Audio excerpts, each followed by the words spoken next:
स्वागत है बच्चों आप सभी लोगों का। और हमारा चल रहा था वर्ड में इंसल्ट है। हाँ, अभी तक मैं आपको टेबल के बारे में बता रहा था।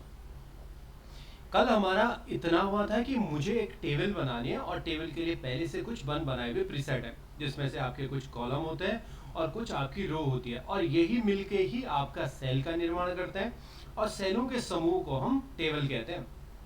तो मुझे इतना पता चल गया था कि अगर 10 बाई 8 की टेबल बनानी है तो बड़ी आराम से बना सकता हूँ, छोटी हो तो और बेहतर काम हो गया। अच्छा, इससे बड़ी अगर मुझे टेबल बनानी है तो मुझे इंसर्ट टेबल में जाना पड़ेगा। यहाँ भी मुझे इनकी जानकारी होनी चाहिए कि कॉलम क्या होते हैं और रो क्या होते हैं।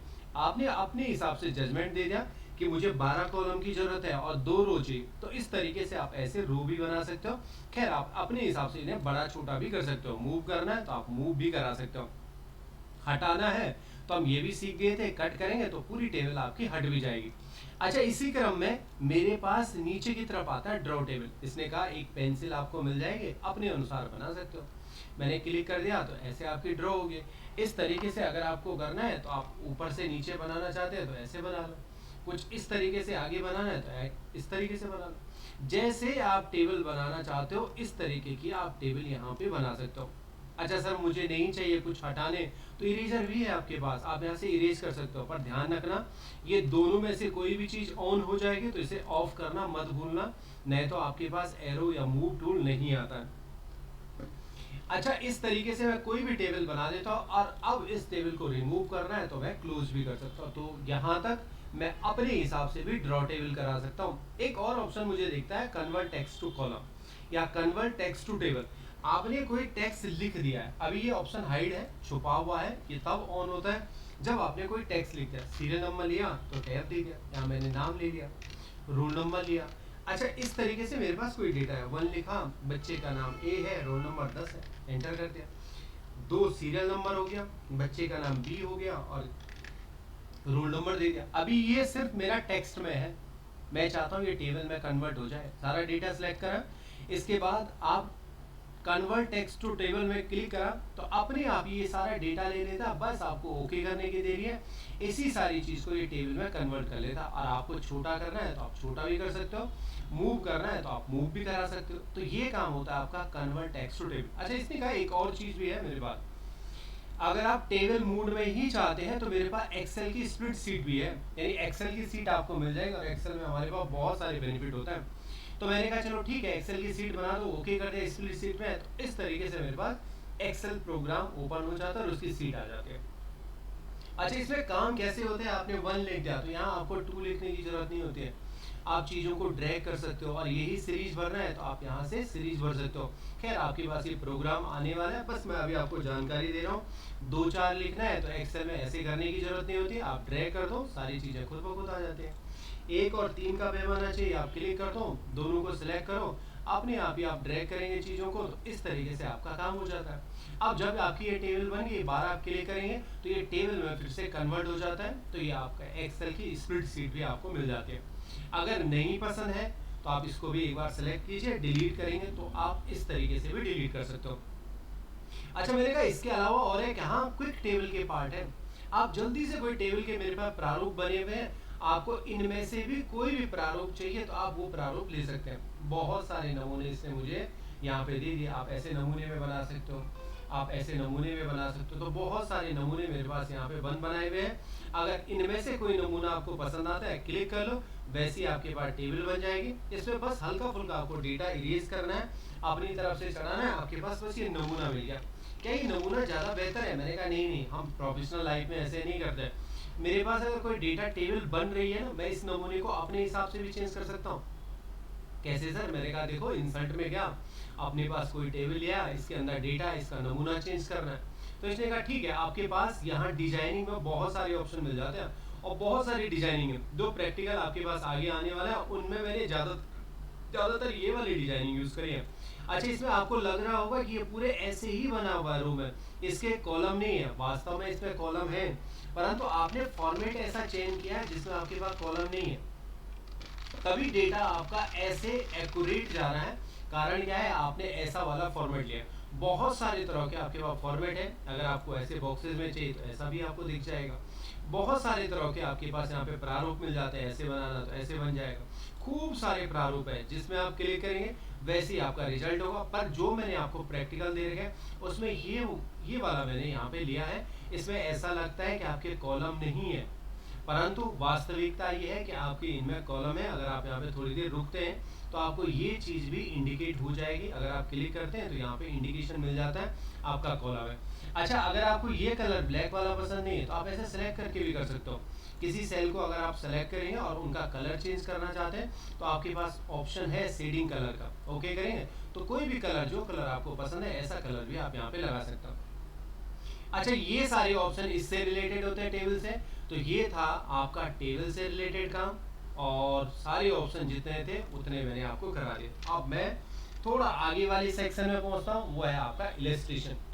इलस्ट्रेशन ड्राइंग से रिलेटेड काम होता है। अच्छा, आप ड्राइंग से रिलेटेड पिक्चर होगी, फोटोज होगी, स्मार्ट आर्ट हो गया, चार्ट बनाना, वो सारे ऑप्शन आपके इसके अंदर मिलते हैं। अच्छा, मैंने कहा एक काम करो, कोई पिक्चर ले आओ। इसने कहा ठीक है, आप पिक्चर पे क्लिक करो, कैसी आपको पिक्चर चाहिए। अच्छा, आपकी ऑफलाइन पिक्चर की ये बात हो रही है, यानी आपके कंप्यूटर में फोटोज होनी चाहिए। आपने ओके कर दिया, कहाँ रखी है फोटो, मैंने कहा स्टूडियो डेटा के अंदर रखी है। प्री वेडिंग्स के कुछ सूट है, मैं इसमें चले जाता हूँ, मैंने कहा ये वाली फोटो दे दो, ओके कर दिया, तो इस तरीके से मेरी स्क्रीन पे एक फोटो आ जाती है। अब इस फोटो में कुछ चीज़ें आपको जाननी बहुत जरूरी है। हल्के हल्के कुछ प्लगइन्स है, एक प्लग यहाँ पे बना हुआ है, एक प्लग यहाँ है, यहाँ प्लग है, यहाँ पे है, यहाँ पे। अच्छा, इन इलाकों इनको हम दो तरीके से डिवाइड करते हैं। एक तो किनारे पे है, इस किनारे पे है, एक इस किनारे पे, एक इस किनारे पे और एक इस किनारे पे। अच्छा, कुछ क्या है, एक ऊपर है, एक नीचे की तरफ है, एक ऐसा ऐसा है। तो एक पेयर तो हो गया जो नुकीले किनारों पे है, 1 2 3 4, एक ऊपर और नीचे, लेफ्ट और राइट में। अच्छा, इनमें हमेशा होता क्या है, अगर आप किसी किनारे से इसे खींच के करते हैं तो ये हमेशा एक रेशियो, एक अनुपात में ही फोटो छोटी बड़ी होती है। परंतु अगर आप इन किनारों से करते हैं, ये वाला किनारा, ये और ये, इनसे करते हैं, तो अगर आप ऐसा करेंगे तो फोटो ऐसे लंबाई में बड़ी होगी, ऐसे चौड़ाई में आपकी बड़ी हो जाएगी, परंतु इससे फोटो में खिंचाव होता है। तो कभी ऐसा काम मत कीजिएगा। आप हमेशा इन किनारों से, या तो इस किनारे से या इस किनारे से या इस किनारे से या यहाँ से ही खींच के फोटो को छोटा बड़ा करें। ये एक अनुपात में ही काम करता है, जितना यहाँ से यहाँ की दूरी होगी, जितनी यहाँ से यहाँ की दूरी होगी, तो करेगा बराबर एक रेशियो में, फोटो में खिंचाव नहीं होता आपका।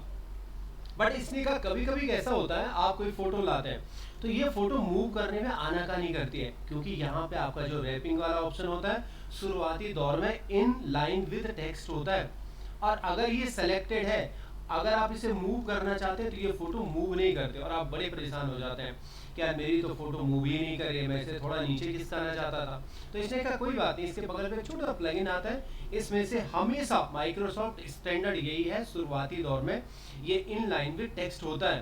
परंतु इनमें से अगर आप कोई भी ऑप्शन आप चूज कर लो तो ये हमेशा अब आपका मूवमेंट करना शुरू कर लेता है। यहाँ लिखा है मूव टेक्स्ट, आप इसको कहीं भी मूव करा सकते हो, तो ये फोटोज मूव करने का हो गया। इसने कहा देखो, जैसे पिक्चर आई है ना, पिक्चर के साथ एक पूरा फॉर्मेट वाला टूल बार अपने आप आ गया। यार इसके भी बहुत सारे सेक्शन है, एडजस्ट करना है फोटो को, पिक्चर की स्टाइल में कुछ चेंजेस करना है, फोटो में कुछ पीछे डालना है, आगे करना है, रैपिंग करना है, क्रॉप के ऑप्शन है। अच्छा, इस सेक्शन को जान लेते हैं पहले, ये क्या है, इससे रिलेटेड। मैंने कहा फोटो को एडजस्ट करने से रिलेटेड है। पहला ऑप्शन आता है रिमूव बैकग्राउंड। ज़्यादा अच्छा काम तो नहीं करता है यहाँ पर फिर भी माइक्रोसॉफ्ट ने जिस उद्देश्य से बना रखा है, उनका उद्देश्य है ये आपका ऑब्जेक्ट मेन है और इसके पीछे जो बैकग्राउंड है उसको आप रिमूव कर सकते हैं, हटा सकते हैं। एक्यूरेसी नहीं है इसमें, इतना साफ काम नहीं करता है, पर फिर भी मैं देख लेता हूँ, मेरे पास ये फोटोज है, इसका बैकग्राउंड रिमूव कर दो। अब ये ज़्यादा कलर देख के करता है, इसको जहाँ पे ज़्यादा कलर लगेंगे तो उस हिसाब से ये इन चीज़ों को मैनेज करता है, और इस तरीके से इतना ऑब्जेक्ट इसने रख दिया। अगर आप कीप करते हैं तो अब आपकी फोटो में बस इतनी ही चीज आपके पास बची हुई है, बाकी जो बैकग्राउंड था उसने रिमूव कर दिया, पर एक्यूरेसी नहीं है। इसको भी इसने रहने दिया, छाता रहने दिया, आधा आधा छाता को काट दिया, एक्यूरेसी उतनी अच्छी नहीं। तो मैं अभी के लिए अंडू कर लेता हूँ, पर ऑप्शन माइक्रोसॉफ्ट ने ऐसा दिया, कहा कि इसका कुछ पिक्चर भी आप चेंज कर सकते हो, कलर करेक्शन है, बहुत सारे कलर हैं आपके पास। अच्छा, इनमें भी क्या हो जाएगा, ऊपर की तरफ देखेंगे तो ये शार्पनेस का है, अगर ये ब्लर है और आगे आगे की तरफ जाएंगे तो फोटो आपकी शार्प होती रहेगी, बिल्कुल साफ दिखती रहेगी। और यहाँ की तरफ आएंगे तो ब्लर होगा, आगे की तरफ जाएंगे तो फोटो को आप देख रहे होंगे, फोटो में शार्पनेस आती है। अगर आपको ब्राइटनेस और कंट्रास्ट चाहिए तो ब्राइटनेस का मतलब धीरे धीरे धुंधल हो जाएगी, ब्लैकपन आएगा, आगे की तरफ जाएंगे तो धीरे धीरे व्हाइटपन, आपका लाइट की मात्रा ज़्यादा आ जाएगी। तो इस तरीके से कोई अगर आप इफेक्ट लेना चाहते हैं तो सारे प्लग एंड प्ले हैं, जिस पे आप क्लिक करेंगे वैसा ही रिजल्ट आपकी स्क्रीन पे आने वाला। नहीं मुझे कलर चेंज करना है, हाँ तो आप कलर भी चेंज कर सकते हो। खूब सारे तरह के कलर आपको मिल जाते हैं। ब्लैक एंड व्हाइट पे बनाना तो ऐसा भी आपके पास हो जाएगा। नहीं मुझे ऐसा नहीं चाहिए, मुझे कुछ और कलर चाहिए, तो आप यहाँ से भी सारी चीज़ें मैनेज कर सकते हैं। बहुत सारे प्रीसेट हैं आपके पास, आप इस तरीके से जो पसंद आता है ऐसा आप प्रीसेट यहाँ पे रख सकते हो। ये तो कलर से रिलेटेड था। इसने कहा आर्टिस्टिक इफेक्ट भी है मेरे पास ड्राइंग से रिलेटेड। मैंने कहा बताओ जी क्या क्या है। अच्छा, इसने यहाँ पे बहुत सारे प्रीसेट दे दिए, ऐसे लुक में बनाना तो ऐसे लुक में बन जाएगा, आपकी फ़ोटो ऐसे लुक में आ जाएगी। नहीं मेरे को ऐसे में चाहिए, डब्बे डब्बे में बनाओ तो ऐसे डब्बे डब्बे में भी बना सकते हो। तो बहुत सारे तरह के आपके पास प्रीसेट है, आप ऐसा बना सकते हो। अच्छा, साथ साथ आपने यहाँ पे क्लिक कर दिया तो ऐसे ही आर्टिस्टिक आपके पास इफेक्ट आ गया। आप फोटो को कंप्रेस करना चाहते हो, कंप्रेस का मतलब है छोटा करना। आपने कंप्रेस करा, इसने कहा किस साइज में देना जी, HD में 330 ppi प्रिंट पर इंच से कहते हैं, 220 में हो गया, ये ठीक ठाक क्वालिटी आ जाएगी। अगर वेब के हिसाब से करना है तो 150 ppi में, इंटरनेट के हिसाब से करना है तो 96 ppi में। मैंने कहा सबसे छोटा करो, जैसे साइज रिड्यूस करो। तो साइज जो आप रिड्यूस करते हैं इसकी क्वालिटी में भी कहीं ना कहीं फर्क पड़ता है। आपने कहा चलो ठीक है पिक्चर को चेंज कर लो, इसकी जगह पे दूसरी फोटो लाना चाहते हैं तो आप ऐसा भी कर सकते हो, पिक्चर भी यहाँ पे चेंज कर सकते हो। जहां आपने फोटोज रखी होगी वहां से आप कोई और भी फोटो इसी साइज में चेंज कर सकते हैं। तो चलो मैं देख लेता हूँ।